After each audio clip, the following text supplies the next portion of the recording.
nagsasabi, Ate Raven, kaya ka daw galit na galit kay Mitch kasi mas magaling daw siya mag-host.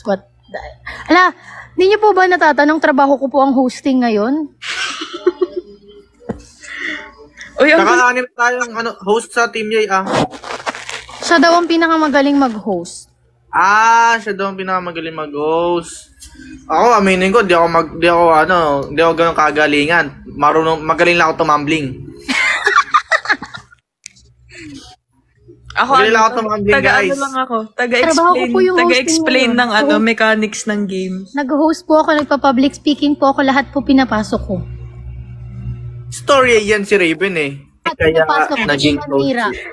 Fully paid. Sige, sinisiraan namin siya. Mga aso. Basta ako, sa ngayon, hindi naman ako galit sa mga tao dyan.